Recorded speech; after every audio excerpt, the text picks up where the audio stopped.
भगवत गीता अध्याय 6 ध्यान योग। ध्यान योग के कुछ प्रमुख श्लोक।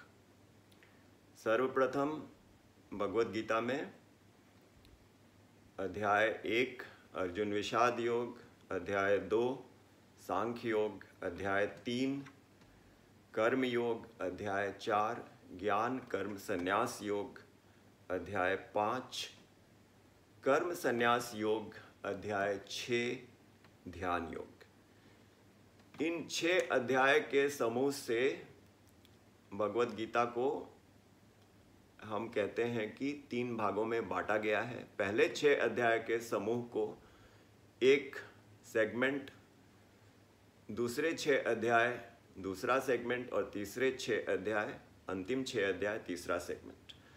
तो पहला जो खंड है, सेगमेंट है, उसमें कर्म योग पर विशेष बातें बतलाई गई। पहले अध्याय में तो अर्जुन के विषाद हैं, अर्जुन युद्ध करना नहीं चाहते, अपने कर्तव्य से पलायन हो रहे हैं।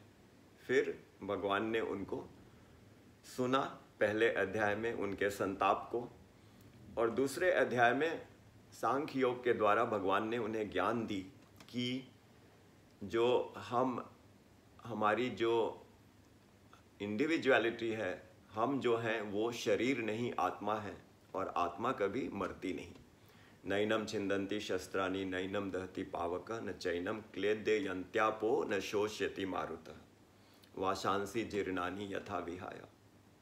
इतने सारे श्लोकों के साथ भगवान ने अर्जुन को बतलाया कि आत्मा अजर है, अमर है, इटर्नल है, सनातन है, ईश्वर अंश जीव अविनाशी। और फिर भगवान ने बुद्धि योग की चर्चा की। उन्होंने बतलाया कि अगर हम अपने बुद्धि को कर्मों के फल से उसकी आकांक्षा न करें और कर्म पर पूरी तरह से हम ध्यान दें और फल की अपेक्षा न करें, तो यह बुद्धि योग है। फिर उन्होंने बुद्धि योग को कैसे हम अर्जित करें उसकी व्याख्या की। ध्यायतो विषयापुंसः संगातेषु उपजायते, ये जो श्लोक है जिसमें कहा गया कि कैसे हम किसी सांसारिक वस्तु या सांसारिक पर्सन, सांसारिक मनुष्य में आसक्त होते हैं, जिसकी वजह से हमारी अटैचमेंट होती है और राग द्वेष हम में होता है। तो इससे बचने के लिए भगवान ने बुद्धि योग को बतलाया। और फिर उन्होंने कहा कि अगर हम अपने मोह और अहंकार पर विजय प्राप्त कर लें तो हम पूर्ण शांति को प्राप्त होते हैं। विहाय कामान या सर्वान पुमान शर्ति निष्पृह निर्ममो निरहंकार स शांतिम अधिगच्छति।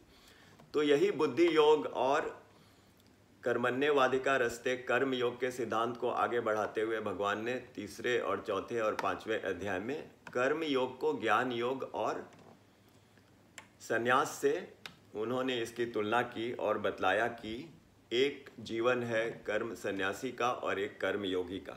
कर्म सन्यासी मतलब उसने संसार को उसने छोड़कर एक कर्म सन्यासी बन गए।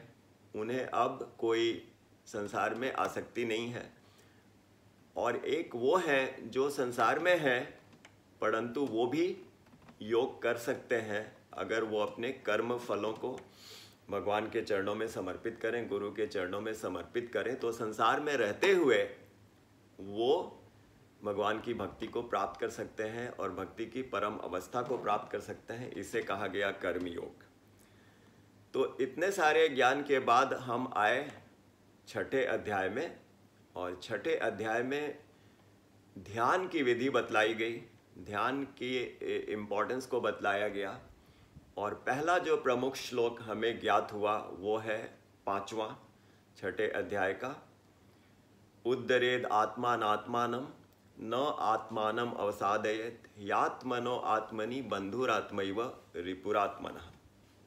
भगवान कहते हैं कि अगर हम अपने माइंड कंट्रोल से, अपने जो हमारी पावर है, हमारी जो शक्ति है अपने मन को कंट्रोल करने की, उस शक्ति से हम अपने आप को ऊपर से ऊपर उठा सकते हैं। लेकिन अगर इस मन को हमने काबू में नहीं किया तो हम नीचे से नीचे की स्थिति को प्राप्त कर सकते हैं। अतः यह जो हमारा मन है, शत्रु भी है और मित्र भी है। बंधुरात्मैव रिपुरात्मनः। बड़ा ही एक बढ़िया हमने ये सूत्र सीखा।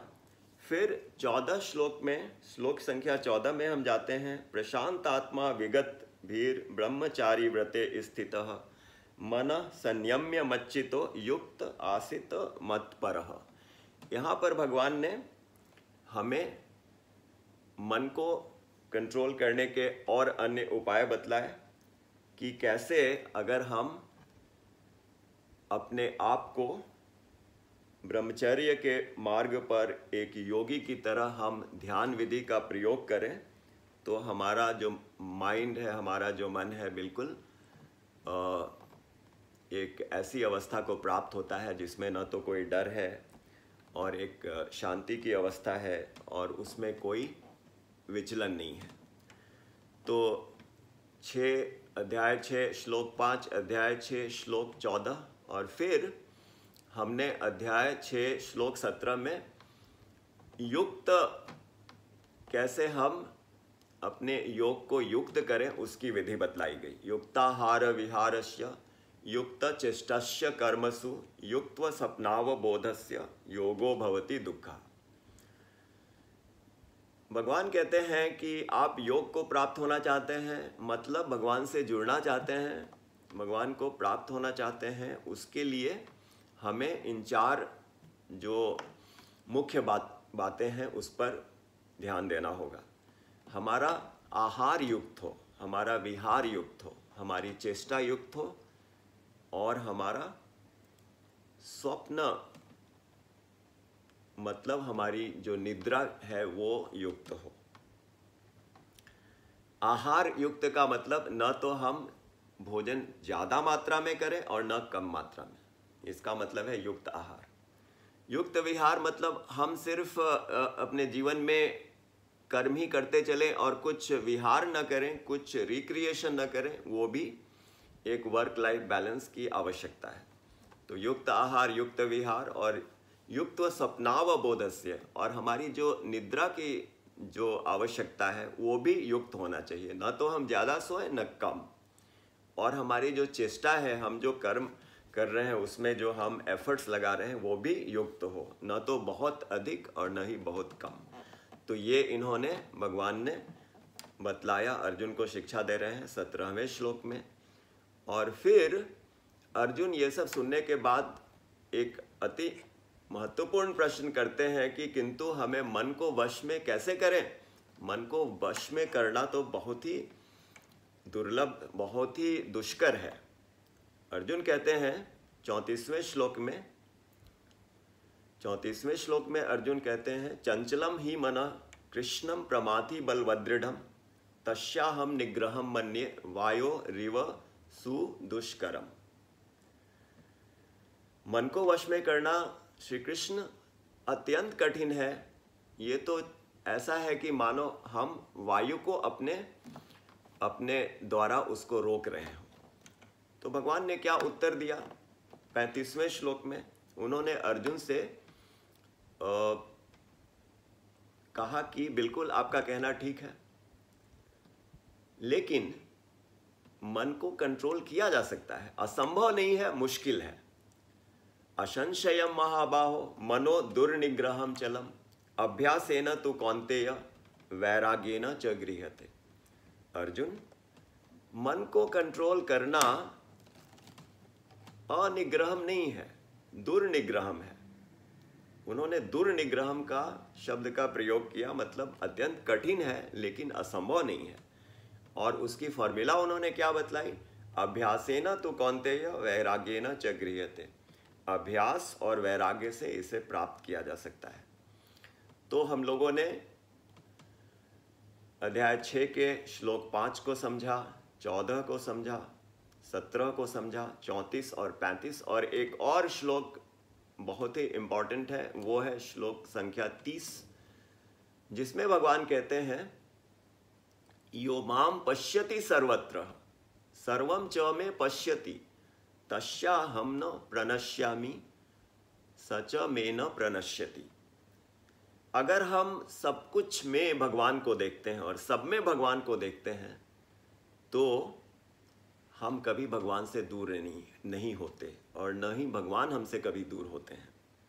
बड़ा ही महत्वपूर्ण श्लोक है कि जब हमने ये जान लिया कि हम उस परम परमेश्वर, जिसे ईश्वर कहते हैं, ब्रह्म कहते हैं, भगवान, उसके अंश हैं, तो हम उनसे जुड़ जाते हैं। और जुड़ने का मतलब है कि हम महसूस करते हैं कि भगवान हमारे साथ सब समय हैं और भगवान को हम सब में देखते हैं कि ये सारी क्रिएशन, ये सारी सृष्टि उन्हीं के द्वारा रचित है और उसमें वो प्रवेश करते हैं।